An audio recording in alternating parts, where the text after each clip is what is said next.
guys, good afternoon. Well, you can see behind me I have some building materials and some peat moss, so you might be able to figure out what's about to happen next. I'm going to show you guys how to build a super easy garden bed. It doesn't take too long. I have three 12-foot boards behind me right now, and we're going to cut one of them into 3 4-foot sections and screw them together and fill them up. Nope, nothing in there. Alright, so right here I'm doing a 12-foot bed, so I'm going to use 12-foot boards. Alright, I have three 2x6 by 12s. One of them is going to be cut into 3 4-foot sections for the bed. If you want to do a shorter bed, you can do a 10-foot or an 8-foot. This one over here that we made is actually a 10-foot bed, but we're going to go ahead and make a 12-foot for this one. Also, I'm using these 10 by 2.5 inch screws. I like that length. It gets into the board really good and secures it, and I like these screws because they come with a nice little bit already.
So we got the 3 boards cut to 4 foot each, and then we're gonna figure out exactly where we want to do it before we get it all set up. But you definitely want to try and do it on somewhat level ground.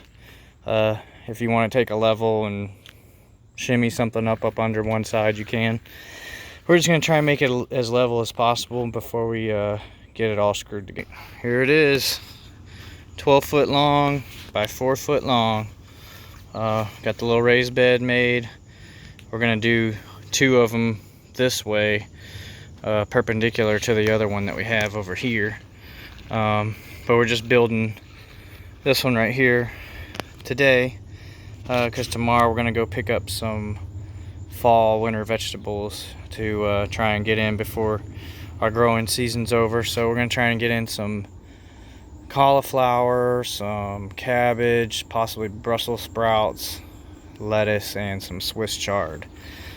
See what all we can squeeze in here. We have a little bit of room on the other side in a small raised bed if we need to put some down in there. But yep, as you can see, the pumpkins are doing really well in the 4 by 10 raised bed that we built. Yeah, so we're gonna do the same mix in here. We're gonna do some peat moss and sand, and tomorrow we'll be going to pick up some more horse manure from the local farm that we like to get it from. Time to fill up this raised bed here again. As you can see behind me, I got some more horse manure from the farm. It's been composting for a while, so hopefully it's not too hot. You can see have been doing really good with it. So same stuff, same place. We're gonna get that going. I also have some sphagnum peat moss here, as you can see, being modeled by Amber, and some all-purpose sand that we're going to mix in.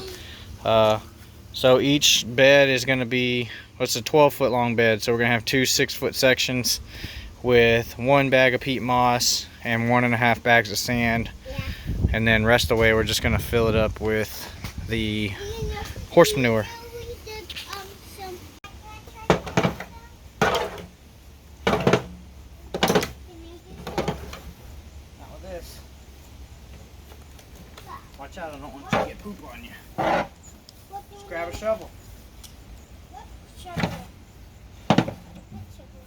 Figure it out.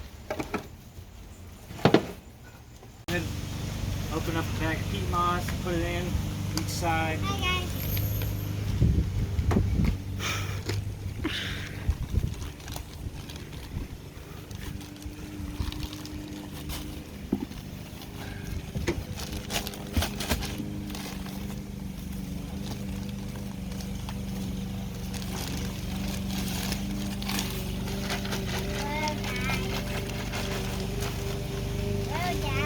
And some sand.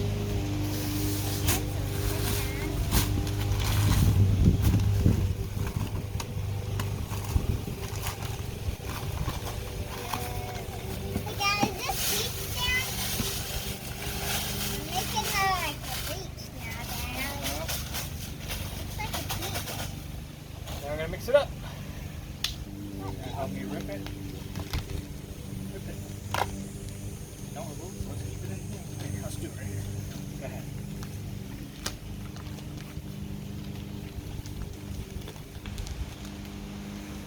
Alright, I think it's ready to dump.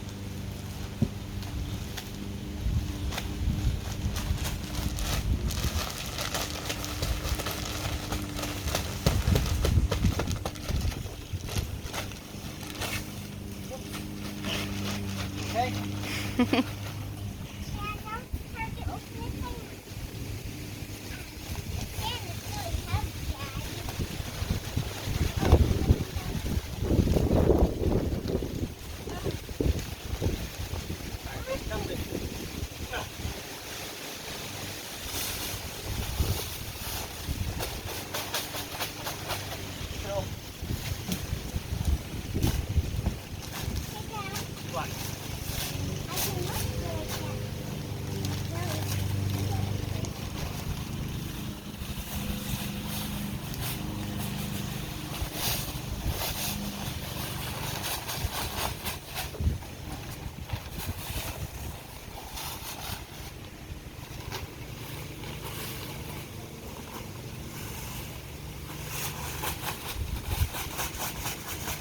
Alright, mix her up.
Alright, so we got it all mixed up. You can see it's nice and loose soil. It's going to be very nutrient rich from the manure that's been composting. But yeah, you can just see. And the peat moss will help hold a lot of moisture in here. Hopefully the sand will help with some drainage. And then, like I said, with the manure, it's just going to be kind of like a fertilizer. We shouldn't have to really fertilize or feed this too much. So cheap, and hopefully it'll help our vegetables grow really well. So instead of chickens doing dust baths, you're doing poop baths. That's some good looking garden bed soil, I think, though. Yeah.